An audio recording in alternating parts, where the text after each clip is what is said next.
Good evening, my name is Mike Abbott, and this is my speech for the group project for Communications A111 for the summer semester of 2013. And the topic of this speech is on chapters 1 and 2 of our textbook Understanding Human Communications. So what is communication? Answering this question is the goal of this presentation.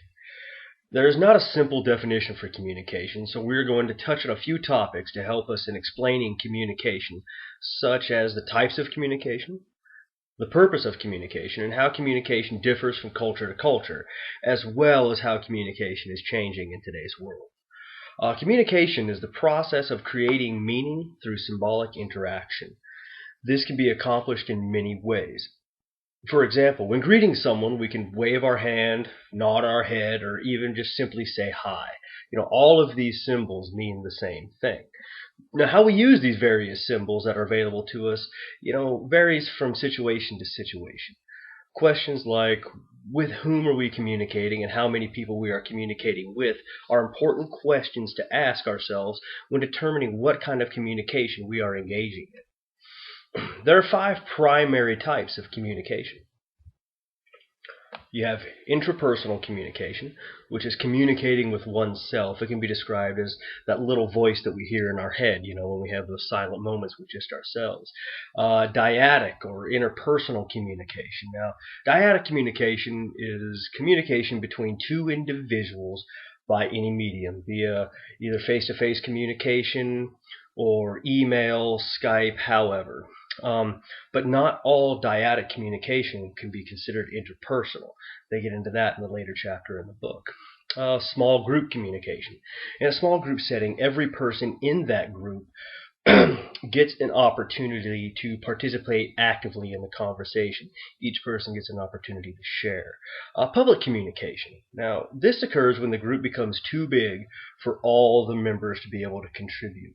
Let's say at like a town hall meeting or something like that, where there's too many people there and time does not allow for every single person to interject their opinions.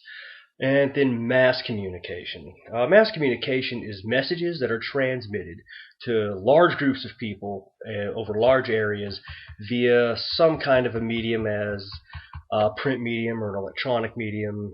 It could be, a mass emailing, newspapers, television, radios, that kind of thing falls into mass communication. And all these types of communication are used to satisfy many different human needs. And these needs include physical needs, because scientists have determined that there is a direct correlation between the amount and the quality of communication and our physical health. Identity needs. Through communication, we learn about not only the people of whom we're communicating with, but we learn about ourselves as well. Through interaction, we develop our personality. We learn how we're going to behave or how to behave when certain things happen. Social needs. If not for communication, we would have no relationships whatsoever. And we all know that antisocial behavior can have all kinds of negative impacts on humans. Practical. We use communication every day to convey our basic needs and wants. We ask questions, we answer questions. I'm hungry, this is what I want to eat. It's just those basic communications that we do on a daily basis to sustain ourselves, for lack of a better word. So, even though we communicate in some way, shape, or form our entire lives, that doesn't necessarily mean that we're going to be effective at it. Communication scholars look at effectiveness as competence, and defining this term has been a challenge for them. So the level of competence varies from person to person and situation to situation. For example, some people are really good at communicating with younger people and not so well with older people. But other people are quite the opposite, where they can communicate awesome with older people. People that are younger than them, they struggle to be able to communicate with. And our relationships as well dictate how competent we are at communicating with others. Just because we communicate well in one relationship, for example, I communicate very well with my wife and children, I like to think anyway. At least they tell me that.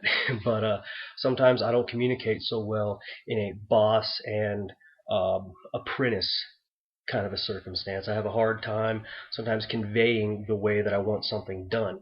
But at the house, I'm seen to be very clear in instructions and requests and wants and things like that for people to be able to understand what I'm getting at. So up until the last 20 years, the face-to-face has been the preferred method of communication.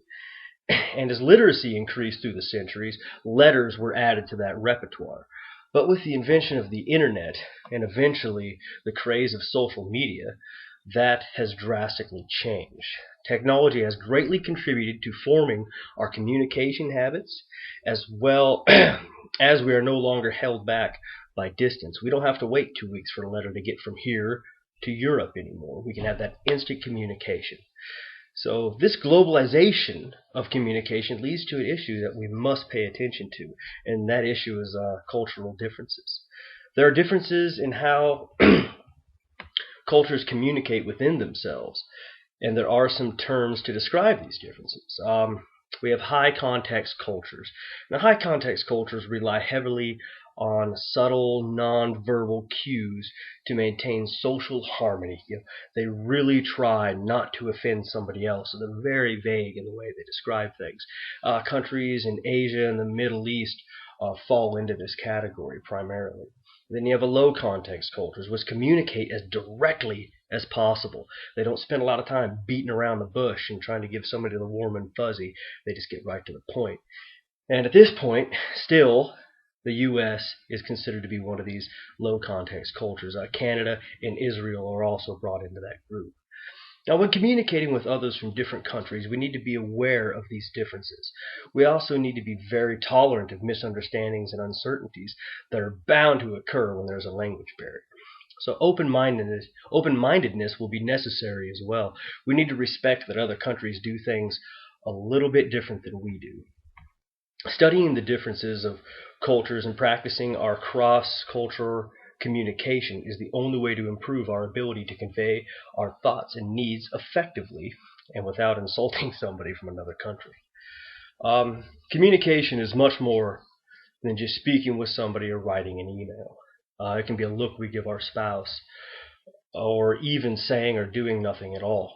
We communicate in everything we do, even if we haven't spoken to another person in days. So let's make sure that we don't confuse language with communication. Language is just a tool. Communication goes much deeper than that. After all, no matter what country I'm in, all I have to do to convey happiness is smile. Thank you.